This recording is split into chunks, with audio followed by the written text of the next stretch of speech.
أعوذ بالله من الشيطان الرجيم.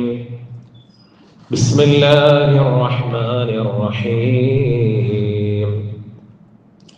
والشمس وضحاها والقمر إذا تلاها والنهار إذا جلاها والليل إذا يغشاها والسماء وما بناها والأرض وما طحاها ونفس وما سواها فألهمها فجورها وتقواها قد أفلح من زكاها وقد خاب من دساها. صدق الله العظيم وصدق بلغ رسوله النبي الكريم ونحن على ذلك من الشاهدين والشاكرين والحمد لله رب العالمين. ഏറെ സ്നേഹമുള്ള മുഅ്മിനീങ്ങളെ, സർവശക്തനായ റബ്ബുൽ ഇസ്സത്ത് അവന്റെ പ്രത്യേകമായ അനുഗ്രഹം കൊണ്ട് അല്ലാഹുവിന്റെ ഈ ഭവനത്തിൽ പവിത്രമായ ഈ വെള്ളിയാഴ്ച നമ്മെല്ലാം ഒരുമിച്ച് കൂട്ടിയതുപോലെ അള്ളാഹുവിന്റെ അനുഗ്രഹീതമായ സ്വർഗലോകത്തും നമ്മെല്ലാം ഒരുമിപ്പിക്കുമാറാവട്ടെ. ജീവിതത്തിൽ വന്ന എല്ലാ ദോഷങ്ങളും അള്ളാഹു നമ്മിൽ നിന്ന് മാപ്പാക്കി തരുമാറാകട്ടെ. അള്ളാഹുവിന്റെ അളവറ്റ അനുഗ്രഹവും അവന്റെ കൃപാ കടാക്ഷങ്ങളും സദാ നമ്മിലും നമ്മുടെ കുടുംബങ്ങളിലും നമ്മുടെ നാടിലും ലോകത്ത് മുഴുവനും അള്ളാഹു വർഷിക്കുമാറാവട്ടെ. നമുക്കെയും കാത്തിരിക്കുന്ന പുണ്യങ്ങളുടെ പൂക്കാലമായ വിശുദ്ധ റമദാനിലേക്ക് ആരോഗ്യത്തോടെ ശരീരസുഖത്തോടെ നമ്മെ എല്ലാം അല്ലാഹു എത്തിക്കുമാറാവട്ടെ. നമ്മിൽ നിന്ന് മരണപ്പെട്ടു പോയ നമ്മുടെ എല്ലാ പ്രിയപ്പെട്ടവരുടെയും ഖബറിടങ്ങളെ അല്ലാഹു സ്വർഗത്തിന്റെ ആരാമങ്ങളാക്കുമാറാവട്ടെ. മുഅ്മിനീങ്ങളെ, വിശുദ്ധമായ റമദാനിന്റെ പൊന്നമ്പിളി പടിഞ്ഞാറൻ ചക്രവാളത്തിൽ ഉദിക്കാൻ ഇനി കുറഞ്ഞ ദിവസങ്ങൾ മാത്രമാണ്. നമ്മുടെ നാട്ടിൽ ഷാബാൻ പിറ ഉദിച്ചത് പ്രകാരം ഇന്ന് 21 ആയിട്ടുണ്ട്. ഇനി 8-9 ദിവസം മാത്രമാണ് പരിശുദ്ധമായ റമദാനിന്റെ പ്രഭ പരക്കാൻ ബാക്കിയുള്ളത്. ഏതൊരു മുഅ്മിനിന്റെയും ഹൃത്തടങ്ങളിൽ സന്തോഷവും ആനന്ദവും അണപൊട്ടുന്ന നേരമാണ്. അത്രത്തോളം അനുഗ്രഹമാണല്ലോ റമദാൻ, അത്രത്തോളം സന്തോഷമാണല്ലോ അള്ളാഹു റമദാനിൽ നമുക്ക് ഒരുക്കി വെച്ചിട്ടുള്ളത്. അത് യഥാർത്ഥ നിലയിൽ ആസ്വദിക്കുന്ന യഥാർത്ഥ മുഅ്മിനീങ്ങളിൽ മുത്തഖീങ്ങളിൽ പടച്ചവൻ നമ്മയെല്ലാം ഉൾപ്പെടുത്തുമാറാകട്ടെ. പ്രിയമുള്ള മുഅ്മിനീങ്ങളെ, റമദാനിനൊരു മുന്നൊരുക്കം ആവശ്യമാണ് നമുക്കെല്ലാം. റമദാൻ എത്തുന്നതിന് മുമ്പ് നാം തയ്യാറാകേണ്ട ചില കാര്യങ്ങളെ കുറിച്ച് കഴിഞ്ഞ ആഴ്ചകളിലൊക്കെ നമ്മൾ പങ്കുവെക്കുകയുണ്ടായി, ചർച്ച ചെയ്യുകയുണ്ടായി. ഇന്നും അതുമായി ബന്ധപ്പെട്ട ചില കാര്യങ്ങൾ നമുക്ക് സംസാരിക്കാം. അത് പറയുന്ന എനിക്കും കേൾക്കുന്ന എൻ്റെ പ്രിയപ്പെട്ട മുഅ്മിനീങ്ങൾക്കും അമൽ ചെയ്യാൻ അല്ലാഹു സൗഭാഗ്യം നൽകുമാറാവട്ടെ. അമലാണ് പ്രധാനം. ഇൽമ് അടിസ്ഥാനമാണ്. ആ ഇൽമ് പ്രയോജനം ചെയ്യണമെങ്കിൽ അത് അമലായി മാറണം. ഓരോ വെള്ളിയാഴ്ചകളിലും എന്തെല്ലാം കാര്യങ്ങൾ നമ്മൾ പങ്കുവെക്കാറുണ്ട്, പറയാറുണ്ട്. അതൊക്കെ ജീവിതത്തിൽ അമലുകളായി മാറുമ്പോൾ മാത്രമാണ് അതുകൊണ്ട് ഗുണമുണ്ടാവുക, പറയുന്നവർക്കാകട്ടെ കേൾക്കുന്നവർക്കാകട്ടെ. എന്റെ മുഅ്മിനീങ്ങളെ, പരിശുദ്ധമായ റമദാൻ എന്ന് പറയുന്നത് ഒരു ട്രെയിനിങ് കോഴ്സാണ്.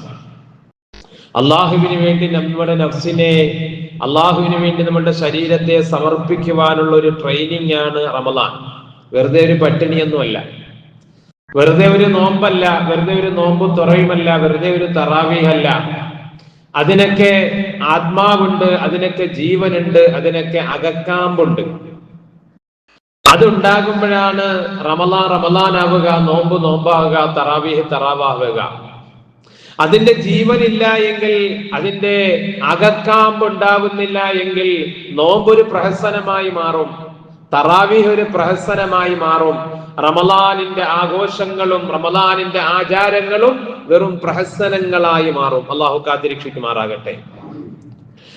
റമദാനിന്റെ മുന്നൊരുക്കമായിട്ട് നമുക്ക് ചെയ്യേണ്ട ഒന്നാമത്തെ കാര്യം ആർക്ക് വേണ്ടിയാണോ നമ്മൾ റമദാൻ അനുഷ്ഠിക്കുന്നത്, ആർക്ക് വേണ്ടിയാണോ നമ്മൾ നോമ്പെടുക്കുന്നത്, ആ അള്ളാഹുമായിട്ട് നമുക്കൊന്ന് അടുക്കണം. ആ അള്ളാഹുവിന് വേണ്ടി നമ്മളുടെ ശരീരത്തെ കീഴ്പ്പെടുത്തണം. നമ്മളുടെ ശരീരം അള്ള തന്ന അനുഗ്രഹമാണ്. നമ്മുടെ ആരോഗ്യം അള്ള തന്ന അനുഗ്രഹമാണ്. നമ്മളുടെ കണ്ണും കാതും നമ്മളുടെ ശരീരത്തിന്റെ ഓരോ പ്രവർത്തനങ്ങളും അള്ളാഹു നമുക്ക് തന്ന മഹാ അനുഗ്രഹങ്ങളാണ്. അത് ഓരോന്നും നഷ്ടപ്പെടുമ്പോഴാണല്ലോ അതിന്റെ വില നമുക്കറിയാൻ കഴിയുക. ഇതെല്ലാം എന്റെ സ്രഷ്ടാവായ തമ്പുരാന്റെ മുമ്പിൽ സമർപ്പിക്കുവാനുള്ള ഒരു പരിശീലനമാണ് റമദാൻ. അപ്പൊ ചോദിക്കും, റമദാനിൽ മാത്രം സമർപ്പിച്ചാൽ മതിയോ? പോരാ. റമദാൻ എന്നുള്ളത് ഒരു ട്രെയിനിങ് ആണ്. ഒരു 30 ദിവസം നമ്മൾ ഒരു കാര്യം പതിവാക്കിയാൽ, നമ്മൾ അതിനെ സ്ഥിരമാക്കി എടുത്താൽ അത് ജീവിതത്തിന്റെ ഭാഗമായി മാറും. റമദാൻ 30 ദിവസം ഒരാൾ അള്ളാഹുവിനെ അനുസരിച്ചാൽ, സാധാരണ പറയപ്പെടാറുണ്ട് സൈക്കോളജിയിൽ, കുട്ടികളിൽ 21 ദിവസം ഒരു കാര്യം കുട്ടികളിൽ പതിവാക്കിയാൽ അത് അവരുടെ ജീവിതത്തിന്റെ ശൈലിയായി മാറും, ഹാബിറ്റായി മാറും. 1-2 ദിവസം ഒരു നല്ല കാര്യം ചെയ്തു, 3-ാമത്തെ ദിവസം മുടക്കിയാൽ അത് ഹാബിറ്റ് ആവൂല. ഏറ്റവും കുറഞ്ഞത് 21 ദിവസമെങ്കിലും ഒരു കാര്യം ഒരാള് പതിവായി ചെയ്തു കഴിഞ്ഞാൽ പിന്നെ അത് അവരുടെ ജീവിതത്തിന്റെ ഭാഗമായി മാറും. പിന്നെ അത് അവർ ഒഴിവാക്കുകയില്ല. സാധാരണ എക്സസൈസ്, സാധാരണ നടക്കാൻ പോകുന്ന കാര്യങ്ങൾ, ചില ആളുകൾ ഒരാഴ്ചയൊക്കെ നടക്കും, ഒരാഴ്ചയൊക്കെ എക്സസൈസ് എടുക്കും, പിന്നെ അങ്ങ് നിർത്തും. കാരണം എന്താ? അത് അവരുടെ ശൈലിയായി മാറൂല, ഹാബിറ്റായി മാറൂല. അതാകണമെങ്കിൽ ഒരു 21 ദിവസമെങ്കിലും സ്ഥിരമായി ചെയ്തുകൊണ്ടിരിക്കണമെന്നാണ്. ഇതുപോലെ പരിശുദ്ധമായ റമദാനിൽ മാത്രം നമ്മൾ അള്ളാഹുവിനെ അനുസരിച്ചാൽ പോരാ, അള്ളാഹുവിന് വേണ്ടി നിസ്കരിച്ചാൽ പോരാ. അത് ചില ആളുകൾ കാണിക്കുന്ന അബദ്ധങ്ങളാണ്. റമദാനിന്റെ 30 ദിവസം മാത്രം അള്ളാഹുവിനെ ഓർത്താലും പോരാ, ജീവിതകാലം മുഴുവനും അള്ളാഹുവിനെ ഓർക്കണമെന്നാണ്. അതാണ് റമദാൻ. ജീവിതകാലം മുഴുവനും റമദാനിനെ പോലെ ആയാൽ അള്ളാഹുവിന്റെ മരണം നമ്മുടെ അടുക്കൽ വരുമ്പോൾ നമുക്ക് പെരുന്നാൾ പോലെയാകുമെന്നാണ്. അള്ളാഹു അങ്ങനെയാകാൻ തൗഫീഖ് നൽകുമാറാകട്ടെ. എന്റെ മുഅ്മിനീങ്ങളെ, നമ്മളുടെ ശരീരം അള്ളാഹു തന്നത് അള്ളാഹുവിന് വേണ്ടി അനുസരിപ്പിക്കുവാനുള്ള ട്രെയിനിങ് ആണ്, ഒരു പദ്ധതിയാണ് റമദാൻ. ആ ശരീരത്തെ അള്ളാഹുവിന് വേണ്ടി സമർപ്പിച്ച് അള്ളാഹുവിന്റെ മുന്നിൽ നമ്മൾ എത്തിയാലല്ലാതെ നമുക്ക് വിജയം സാധ്യമല്ല. അതാണ് ഞാൻ ഓതി വെച്ച സൂറത്ത് ഷംസിലെ ആയത്ത്. അള്ളാഹു തആല സൂര്യനെ പിടിച്ചുകൊണ്ട് സത്യം ചെയ്ത് പറയുന്നു.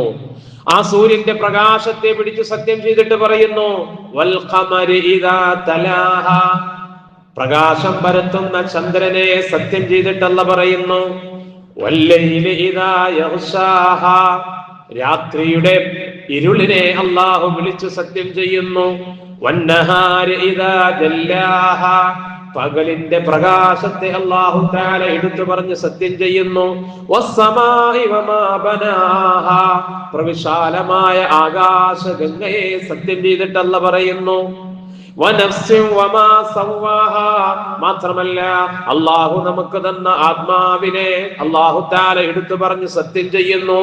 എന്താ പറഞ്ഞത്? ഖദ് അഫ്ലഹ മൻ സക്കാഹ, ആരവന്റെ ശരീരത്തെ പരിശുദ്ധമാക്കിയോ അവൻ വിജയിച്ചു. വഖദ് ഖാബ മൻ ദസ്സാഹ, ആരവന്റെ ശരീരത്തിനെ നശിപ്പിച്ചോ അവൻ പരാജയപ്പെട്ടുപോയി. നോമ്പല്ല കാര്യം, റമദാനല്ല കാര്യം. അവനവന്റെ നഫ്സിനെ നന്നാക്കുക, അവനവന്റെ ആത്മാവിനെ പരിശുദ്ധമാക്കുക. അതിനു വേണ്ടിയാണ് റമദാൻ. അതാണ് ലഅല്ലകും തത്തഖൂൻ. എല്ലാത്തിന്റെയും ലക്ഷ്യം ഉടമയുമായി അടുക്കലാണ്. അതിനെന്ത് വേണം? ഉടമയായ രക്ഷിതാവിനെ നമ്മൾ യഥാർത്ഥ നിലയിൽ മനസ്സിലാക്കണം. മനസ്സിലാക്കിയിട്ടുണ്ടോ? വമാ ഖദറുല്ലാഹ ഹഖ്ഖ ഖദ്രി വമാ ഖദറുല്ലാഹ ഹഖ്ഖ ഖദ്രി വല്ലർദു ജമീഅൻ ഖബ്ലതുഹു യൗമൽ ഖിയാമ വസ്സമാവാതു മത്വിയാതുൻ ബിയമീനി സുബ്ഹാനഹു വതആല അമ്മാ യുശ്രികൂൻ. ഖുർആൻ പറയുകയാണ്, ഇല്ല, മനുഷ്യൻ അല്ലാഹുവിനെ മനസ്സിലാക്കേണ്ട നിലയിൽ മനസ്സിലാക്കിയിട്ടില്ല. എന്റെ മുഅ്മിനീങ്ങളെ, നമ്മൾ എപ്പോഴും അല്ലാ അല്ലാ അല്ലാ എന്ന് വിളിക്കുന്നുണ്ട്. പക്ഷേ ആരാണ് അല്ലാ? ആരാണ് അല്ലാ? അല്ലാഹുവിന്റെ വലിപ്പം എത്ര, അല്ലാഹുവിന്റെ സ്ഥാനം എത്ര, അവന്റെ ഉന്നതി എത്ര, എപ്പോഴും നമ്മൾ ഇങ്ങനെ ഓർക്കേണ്ടതാണ്. വമാ ഖദറുല്ലാഹ ഹഖ്ഖ ഖദ്രി, മനുഷ്യൻ അല്ലാഹുവിനെ അറിയേണ്ട യഥാർത്ഥ നിലയിൽ അറിഞ്ഞിട്ടില്ല. വൽ-അർളു ജമീഅൻ ഖബ്ദതുഹു യൗമൽ ഖിയാമ. അല്ലാഹ് ആരെന്നറിയുമോ? ഖിയാമത്ത് നാളാകുമ്പോൾ, അന്ത്യനാളാകുമ്പോൾ ഈ കാണുന്ന പ്രവിശാലമായ ഭൂമിയില്ലേ, കോടാനുകോടി മനുഷ്യർ ജീവിക്കുന്ന, അതിനേക്കാൾ ഇതര ജീവജാലങ്ങൾ ജീവിക്കുന്ന, കോടാനുകോടി സൃഷ്ടിജാലങ്ങൾ നിലകൊള്ളുന്ന ഈ ഭൂമിയില്ലേ, അതെത്ര വിശാലമാണ്. ഇതിനെ അല്ലാഹു തആല അവന്റെ കൈകൊണ്ട് ചുരുട്ടി പിടിക്കുന്നതാണ്, ഒരൊറ്റ പിടുത്തമാണ് അല്ലാഹുവിന്. വസ്സമാവാതു മത്വിയാതുൻ ബിയമീനി. ഭൂമിയേക്കാൾ എത്ര വലിപ്പമാണ് ആകാശം, ഒന്നാം ആകാശം. ഇവിടെ ഇന്നും മനുഷ്യന്റെ ബുദ്ധി എത്തിയിട്ടില്ല. 7 ആകാശങ്ങൾ അല്ലാഹുവിനുണ്ട്. സബഅ സമാവാത്തിൻ തിബാഖ. 7 ആകാശങ്ങൾ 7 ലെയറുകളായിട്ട് കൊടുത്തിട്ടുണ്ട്. പക്ഷേ അതിൽ ഒന്നാമത്തെ ആകാശത്തിൽ പോലും മനുഷ്യനെത്തിയിട്ടില്ല. മനുഷ്യന്റെ കളി മുഴുവനും ഈ ഒന്നാം ആകാശത്തിന്റെ അകത്താണ്. ഒന്നാം ആകാശത്തിന്റെ താഴെയാണ് ഈ നക്ഷത്രങ്ങളും ഗാലക്സികളും താരപഥങ്ങൾ എല്ലാം ഉള്ളത്. ഇതിന്റെ ഉള്ളിലാണ് മനുഷ്യന്റെ കളി. ഈ ഒന്നാം ആകാശം വിട്ട് ഒരു മനുഷ്യൻ ഇതുവരെ പുറത്തു പോയിട്ടില്ല. ഒരു നാസയും പോയിട്ടില്ല, ഒരു ശാസ്ത്രജ്ഞനും പോയിട്ടില്ല. ഒന്നാം ആകാശത്തിന്റെ ഉള്ളിലുള്ള ബഹിരാകാശത്ത് തന്നെ പോയിട്ട് മനുഷ്യന് തിരിച്ചു വരാൻ കഴിയുന്നില്ല. സുബ്ഹാനല്ലാഹ്. അങ്ങനെയുള്ള 7 ആകാശങ്ങൾ ഖുർആൻ പറയുന്നുണ്ട്. മനുഷ്യ, ഈ ഒന്നാമത്തെ ആകാശത്തെ തന്നെ അതിനെ കടന്ന് നിനക്ക് അതിനെയും ഭേദിച്ചുകൊണ്ട് പുറത്തു പോകാൻ കഴിയുമെങ്കിൽ നിന്ന് പോയി നോക്ക്. യാ മഅ്ശറൽ ജിന്നി വൽ ഇൻസ് ഇൻ ഇസ്തതഅതും മൻ തൻഫുദു മിൻ അഖ്താരിസ് സമാവാതി വൽ അർദ് ഫൻഫുദു ലാ തൻഫുദൂന ഇല്ലാ ബിസുൽത്താൻ ഫബിഅയ്യി ആലാഇ റബ്ബികുമാ തുകദ്ദിബാൻ. ഓ ജിന്ന് വിഭാഗമേ, ഓ മനുഷ്യ വിഭാഗമേ, ഇൻ ഇസ്തതഅതും മൻ തൻഫുദു മിൻ അഖ്താരിസ് സമാവാതി വൽ അർദ്. ഈ ആകാശ ഭൂമികളുടെ ഗോളങ്ങളുണ്ട്, ഈ ആകാശ ഭൂമികളുടെ ചക്രവാളങ്ങള്, ഇതിനെ ഭേദിച്ചുകൊണ്ട് നിനക്ക് പുറത്തു പോകാൻ കഴിയുമെങ്കിൽ നീ പോയി നോക്ക്. ലാ തൻഫുദൂന ഇല്ലാ ബിസുൽത്താൻ. പ്രത്യേക അധികാരം കൊണ്ടല്ലാതെ നിങ്ങൾക്ക് അവിടേക്ക് കടന്നു പോകാൻ സാധ്യമല്ല. അല്ലാഹുവേ, അല്ലാഹുവിന്റെ ആകാശവും ഭൂമിയും ഈ പ്രപഞ്ചം എത്ര വലുതാണ്. ആ പ്രപഞ്ചത്തിന്റെയും മുകളിൽ അല്ലാഹുവിന്റെ കുർസി ഉണ്ടല്ലോ. ആ കുർസിയെയും വഹിക്കുന്ന അല്ലാഹുവിന്റെ അർശ് ഉണ്ടല്ലോ. ഇതിന്റെ എല്ലാത്തിന്റെയും ഉടമസ്ഥനായ അല്ലാഹ്, ആ റബ്ബ്. ഇങ്ങനെയാണ് അല്ലാഹുവിനെ മനസ്സിലാക്കാൻ. നമ്മൾ ഈ ജീവിക്കുന്ന കൊച്ചു കേരളം അല്ലെ, നമ്മളെ ഗ്ലോബൽ എടുത്തു നോക്കിയാൽ നമ്മളെ കേരളം എത്ര ഉണ്ടാകും? ആ കേരളത്തിലൊരു പ്രദേശം, ആ പ്രദേശത്തിലൊരു വീട്ടിലെ ഒരു ചെറിയ വീട്ടിലൊരു കുഞ്ഞു സ്ഥലത്തൊരു പോയിന്റ്, മൈക്രോ പോയിന്റിലാണ് നമ്മൾ ജീവിക്കുന്നത്. എന്നിട്ടും ലോകമൊത്തോ നമുക്കുള്ളതാണെന്ന് നമ്മൾ വിചാരിച്ചു പോകുന്നു. എന്നാൽ നീ ഉൾക്കൊള്ളുന്ന നിന്റെ നാട്, അത് ഉൾക്കൊള്ളുന്ന നിന്റെ സംസ്ഥാനം, അത് ഉൾക്കൊള്ളുന്ന നിന്റെ രാജ്യം, അത് ഉൾക്കൊള്ളുന്ന നിന്റെ ഏഷ്യ എന്ന് പറയുന്ന പ്രവിശാലമായ ഭൂഖണ്ഡം, അത് ഉൾക്കൊള്ളുന്ന ഭൂമി, ഇതുപോലെ എത്ര ഭൂഖണ്ഡങ്ങൾ, ആ ഭൂമിയെ ഉൾക്കൊള്ളുന്ന പ്രപഞ്ചം. സുബ്ഹാനല്ലാഹ്. ആ പ്രപഞ്ചം മുഴുവനും ഉൾക്കൊള്ളുന്ന ആകാശവും ഭൂമിയും ഉൾക്കൊള്ളുന്ന വലിയൊരു ലോകം അല്ലെ. മനുഷ്യൻ കണ്ടെത്തിയതിന്റെ 100 ഇരട്ടി, അതിനേക്കാൾ ഇരട്ടി ഇനിയും കണ്ടുപിടിക്കാനുണ്ട് മനുഷ്യൻ ഈ പ്രപഞ്ചത്തിൽ.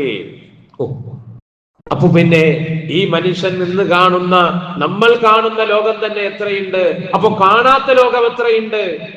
അതിന്റെ എല്ലാ മുകളിലല്ലേ അല്ലാഹുവിന്റെ കുർസിയുള്ളത്.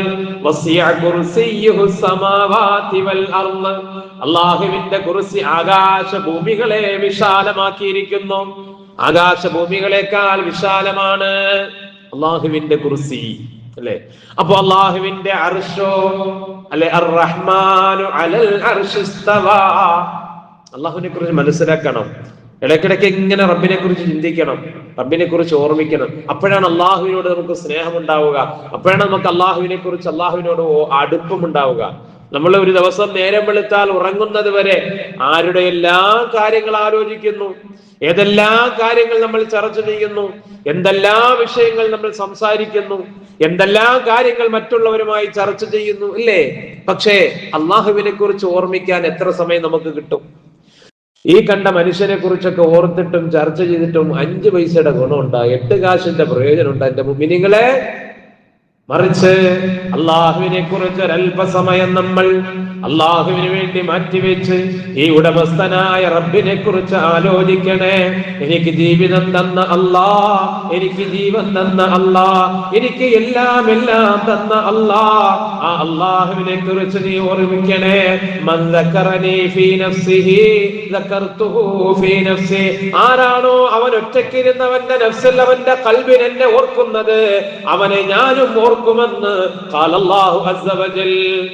അല്ലാഹ് പറയുകയാണ് സുബ്ഹാനഹു വ തആല, ലാ ഇലാഹ ഇല്ലാഹു. ഇത് മറന്നുപോയ ഒരു കാലത്താണ് നമ്മൾ ജീവിക്കുന്നത്, അല്ലെ?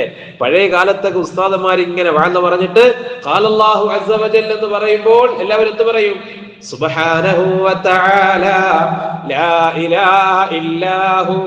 ആകാശത്തിന് കീഴിൽ ഭൂമിക്ക് മുകളിൽ ഒരു മുഅ്മിന് അല്ലാഹുവിനെ കുറിച്ച് പറയാൻ കഴിയുന്ന ഏറ്റവും മനോഹരമായ വാക്കാണിത്, അല്ലെ?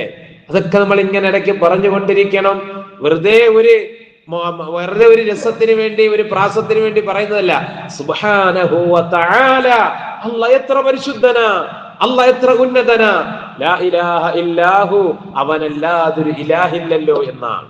അള്ളാഹുവിന്റെ വാക്കിനെ കുറിച്ച് പറയുമ്പോൾ ഖാലല്ലാഹു അസ്സ വജൽ, സുബ്ഹാനഹു വ തആല, ലാ ഇലാഹ ഇല്ലാഹു.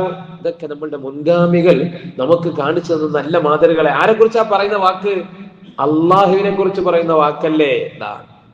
അള്ളാഹു മഹാന്മാർ പഠിപ്പിച്ചു തരുന്നുണ്ട്. നീ ജീവിക്കുന്ന ഈ പ്രപഞ്ചമുണ്ടല്ലോ, ലോകം, ആ ലോകത്തെയല്ല നീ വലിയൊരു മരുഭൂമിയായി സങ്കല്പിച്ചു നോക്ക്. നമ്മളെ നാട്ടിലൊക്കെ മരുഭൂമി കുറവാ. സൗദി അറേബ്യയിൽ ഒരു മരുഭൂമിയായിട്ട് നീ ആലോചിച്ചു നോക്ക്. നിന്റെ കണ്ണെത്താ ദൂരത്തുള്ള ഒരു വലിയ മരുഭൂമിയാണ്. ആ മരുഭൂമിയുടെ സെന്ററിൽ നീ കൊണ്ടൊരു മുട്ടയെ വെച്ച് നോക്ക്. ആ മരുഭൂമിയിൽ വെക്കുന്ന ചെറിയൊരു മുട്ടയ്ക്ക് എത്ര വലിപ്പമുണ്ടാകും ആ മരുഭൂമി അപേക്ഷിച്ച് നോക്കുമ്പോൾ? അതുപോലെയാണ് മനുഷ്യ അള്ളാഹുവിന്റെ പ്രപഞ്ചം അള്ളാഹുവിന്റെ കുർസിയിൽ വെച്ചു കഴിഞ്ഞാൽ, അള്ളാഹുവിന്റെ കുർസിയിൽ ഈ പ്രപഞ്ചത്തെ മുഴുവനും നമ്മൾ കണ്ടാൽ കാണാത്ത, അല്ലെ, അനന്തമജ്ഞാത വർണ്ണനീയം ഈ ലോകചക്രം കറങ്ങുന്ന മാർഗം, അതിലെങ്ങാണ്ടിടത്തിരുന്ന് നോക്കുന്ന മർത്യൻ കഥ എന്ത കണ്ടു എന്ന് പറഞ്ഞതുപോലെ മനുഷ്യർ ഇന്നും കണ്ടുപിടിക്കാത്ത ഈ ഭൂലോകത്തിന്റെ മുഴുവൻ സ്ഥലങ്ങളും അതൊരു മുട്ടയുടെ വലിപ്പത്തിലാണ്. അതിനെ വെക്കുന്നത് അള്ളാഹുവിന്റെ കുർസിയാകുന്ന വലിയൊരു മരുഭൂമിയിലാണ്.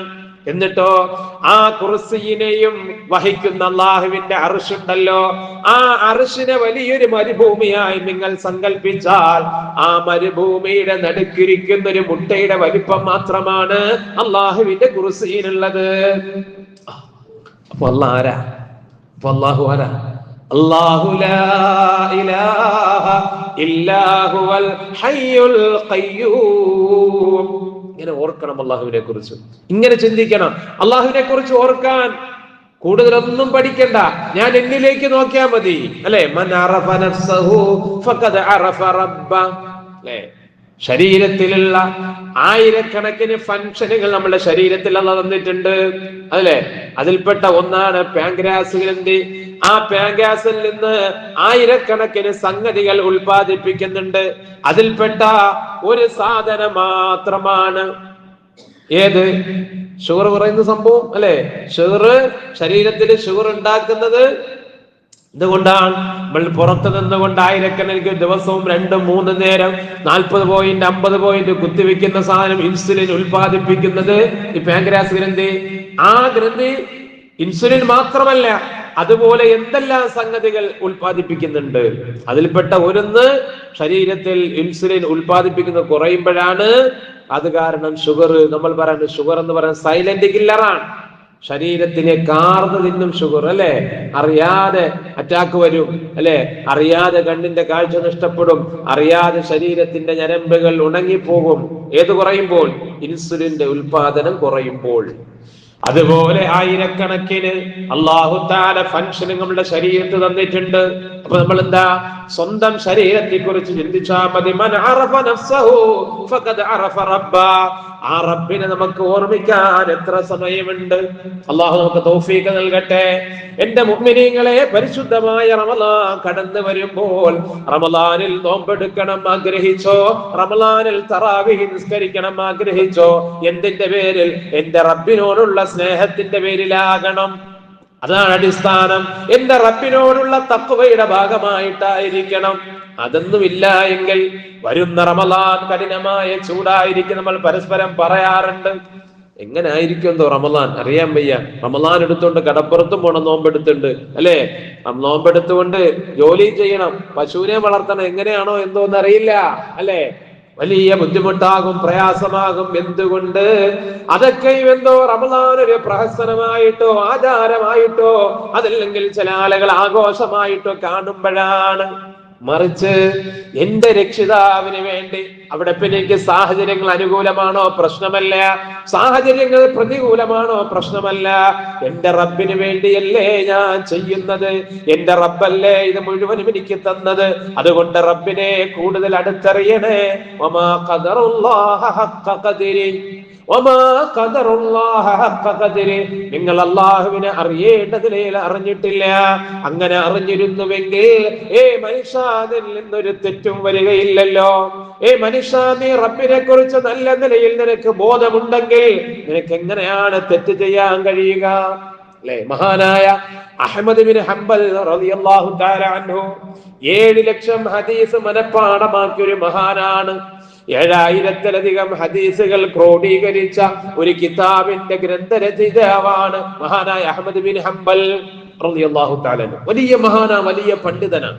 അദ്ദേഹത്തിന്റെ അടുക്കൽ ഒരിക്കൽ ഒരു കവി അദ്ദേഹം സ്വന്തമായിട്ടൊരു പാട്ട് എഴുതിയിട്ട് വന്നിട്ട് ഈ അഹ്മദ് ബിൻ ഹംബൽ റളിയല്ലാഹു തആലയുടെ മുമ്പിൽ ഇങ്ങനെ പാടാൻ അനുവാദം ചോദിച്ചു.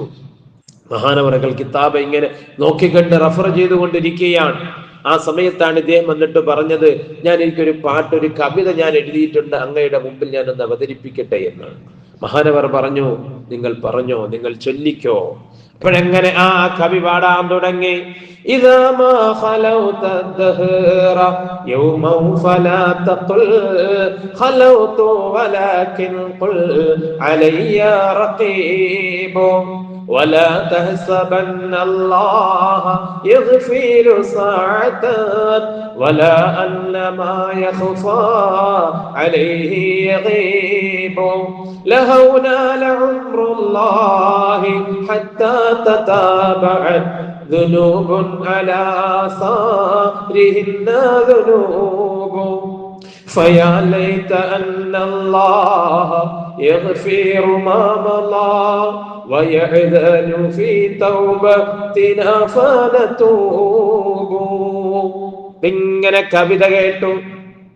മഹാനവറുകൾ ഉടനെ അവിടെ നിന്ന് ചാടി എഴുന്നേറ്റു, വീടിനകത്തേക്ക് കയറി ഡോറടച്ചു.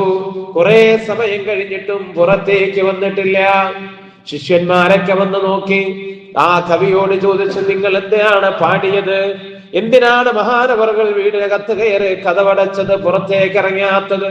കുറെ സമയം കഴിഞ്ഞിട്ടും കാത്തു നിന്നിട്ട് കാണാതെ നോക്കുമ്പോൾ മഹാനവറുകൾ ഒറ്റക്കിരുന്ന് തേങ്ങിക്കരയുകയാണ്. ആ കരച്ചിലിന്റെ ശബ്ദമാണ് പുറത്തേക്ക് കേൾക്കുന്നത്. എന്റെ പ്രിയമുള്ള മുഅ്മിനീങ്ങളെ, ഇത്രയും വലിയ മഹാനായ, ഇത്രയും വലിയ സാത്വികനായ അഹ്മദ് ബിൻ ഹംബലിനെ കരയിപ്പിച്ച ആ കവിതയുടെ അർത്ഥം എന്തായിരുന്നു? അതിന്റെ ആശയം എന്തായിരുന്നു? അഹ്മദ് ബിൻ ഹംബലിന്റെ ഹൃദയത്തെ പിടിച്ചു കുലുക്കിയ ആ കവിത എന്തായിരുന്നു? മഹാനവറുകളെ പുകഴ്ത്തി പറയാൻ പാടിയ കവിതയല്ല, മഹാനവറുകളുടെ മഹത്വങ്ങൾ പറഞ്ഞ കവിതയല്ല, അല്ലാഹുവിനെ കുറിച്ച് പറഞ്ഞതാണ്. ഇദാ മാ ഖലൗത ദഹറ യൗമൻ ഫലാ തഖുൽ.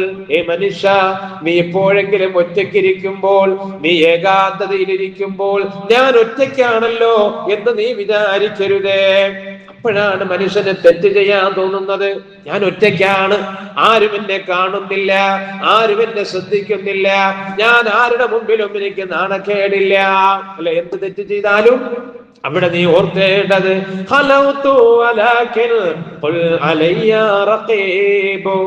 ഇല്ല, ഞാൻ എവിടെ ഒറ്റയ്ക്കിരുന്നാലും ഏകാന്തതയിലായാലും ഏത് ഡോറുകൾ അടച്ചാലും ഏത് ജനലുകൾ അടച്ചാലും എല്ലാ പഴുതുകൾ അടച്ചാലും അവിടെയും എന്നെ കാണുന്ന ഒരു റബ്ബ് എന്റെ മുകളിലുണ്ടല്ലോ. ഇങ്ങനെ ചിന്തിക്കണം. അപ്പൊ പിന്നെ മനുഷ്യൻ എങ്ങനെ തെറ്റ് ചെയ്യാൻ തോന്നും? എന്റെ റബ്ബ് അങ്ങനെയല്ലേ? അല്ലാഹു തആല അങ്ങനെയാണ്.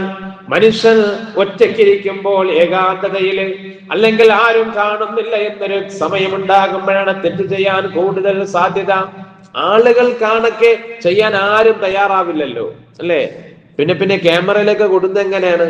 പാവങ്ങൾ അറിയാതെ ക്യാമറ ഉണ്ടെന്നറിയാതെ മോഷ്ടിക്കുന്നതാ, അല്ലെങ്കിൽ ക്യാമറ ഉണ്ടെന്നറിയാതെ തെറ്റ് ചെയ്തു പോകുന്നതാ, അല്ലെ? ഇന്ന് വലിയ റഖീബുകളുണ്ട്.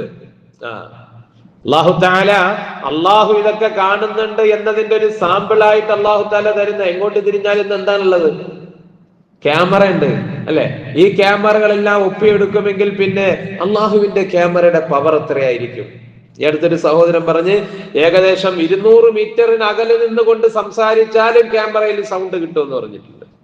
അത്രത്തോളം പവറുള്ള ക്യാമറ നമ്മളെ നാട്ടിലൊക്കെ തന്നെ വെച്ചിട്ടുണ്ട്. സുബ്ഹാനല്ലാഹ്. അപ്പൊ പിന്നെ അള്ളാഹുവിന്റെ ക്യാമറ എത്ര പവർ ഉള്ളതാണ്!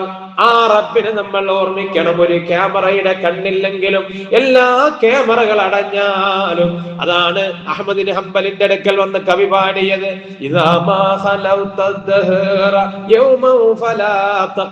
നീ എവിടെ ഒറ്റയ്ക്കിരുന്നാലും നീ പറയരുതേ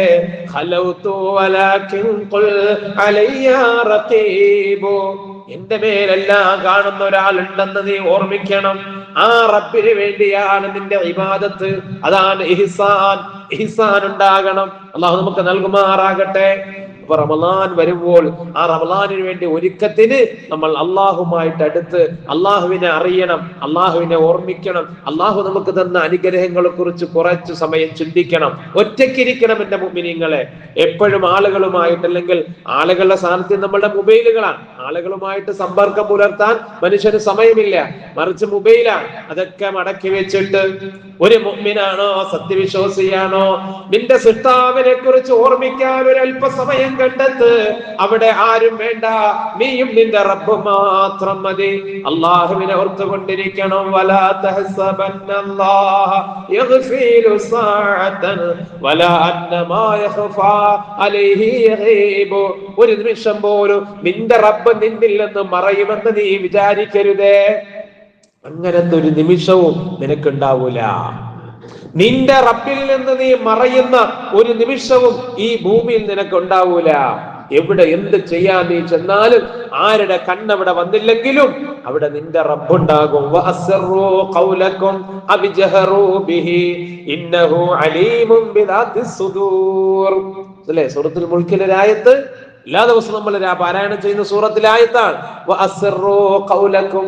നീ എത്ര രഹസ്യമാണെങ്കിലും നീ നിന്റെ വാക്കുകളെ സ്വകാര്യമായിട്ട് പറഞ്ഞോ.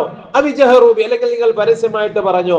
നിങ്ങൾ രഹസ്യമായി പറഞ്ഞാലും പരസ്യമായി പറഞ്ഞാലും ആ പറച്ചിലുകൾ മാത്രമല്ല, ഇന്നഹു അലീമുൻ ബിദാത്തിസ് സുദൂർ, നിന്റെ ഹൃദയത്തിന്റെ ഉള്ളിലുള്ള നിന്റെ ചിന്തകൾ പോലും അള്ളാഹു അറിയുന്നവനാണ്. അത്രയും പരമരഹസ്യവും അറിയുന്നവനായ നിന്റെ രക്ഷിതാവ്, അവനെ ഓർത്തുകൊണ്ട് ജീവിതത്തിൽ റമളാനിലുള്ള മുന്നൊരുക്കം അതാണ്. അള്ളാഹു നമുക്ക് തൗഫീഖ് നൽകട്ടെ. ആ റബ്ബിന് വേണ്ടിയാണ് എന്റെ ഇബാദത്ത്, അപ്പോൾ നമുക്ക് ആത്മാർത്ഥതയുണ്ടാകും. ആ റബ്ബിലേക്കാണ് എന്റെ മടക്കമെന്ന ചിന്ത, അപ്പോൾ നമുക്ക് ജീവിതത്തിൽ ഒരുപാട് സ്വകാര്യതകളിലും തിന്മകളിൽ നിന്ന് മാറി നിൽക്കാൻ കഴിയും. എപ്പോഴും അങ്ങനെ. അള്ളാഹ് ഖുർആനിൽ എത്രയോ സ്ഥലത്ത് നമ്മളോട് ഇങ്ങനെ പറയുന്നുണ്ട്, നിന്റെ രഹസ്യവും പരസ്യവും അള്ളാഹുവിനെല്ലാം പരസ്യമാണ്. നിന്റെ ഇന്നലകളെ അറിയുന്നത് പോലെ റബ്ബ് നിന്റെ ഇന്നിനെ അറിയുന്നുണ്ട്. നിന്റെ ഇന്നിനെ അറിയുന്നത് പോലെ നിന്റെ രക്ഷിതാവ് നാളെ അറിയുന്നുണ്ട്. ഒന്നും നിനക്ക് അള്ളാഹുവിന്റെ നിന്ന് മറച്ചു വെക്കാൻ സാധ്യമല്ല. അങ്ങനെയുള്ള രക്ഷിതാവ്, എന്നെ കാണുന്നവൻ, എന്നെ അറിയുന്നവൻ, അതാണ് അൻത അബ്ദുല്ലാഹ കഅന്നക തറാ. നീ അള്ളാഹുവിന് വേണ്ടി ഒരു റക്അത്ത് നിസ്കരിച്ചാൽ നിന്റെ ചിന്ത എന്തായിരിക്കണം? എന്റെ റബ്ബ് എന്നെ കാണുന്നുണ്ട്, ഞാൻ എന്റെ റബ്ബിന്റെ മുമ്പിലാണ്, എന്റെ റബ്ബിനെ ഞാൻ കണ്ടുകൊണ്ടാണ്. നീ നിന്റെ റബ്ബിനെ കാണുന്നില്ലെങ്കിലും അവൻ നിന്നെ കാണുന്നുണ്ട് കേട്ടോ. ഈ ചിന്തയോടെ വേണം നോമ്പെടുക്കാൻ, ഈ ചിന്തയോടെ വേണം നിസ്കരിക്കാൻ, ഈ ചിന്തയോടെ വേണം ദിക്ർ ചൊല്ലാൻ. അപ്പോഴാണ് ഇബാദത്തിന് ആത്മാവുണ്ടാകുന്നത്, അപ്പോഴാണ് നമ്മൾ ചെയ്യുന്ന നോമ്പിന് ജീവനുണ്ടാവുക.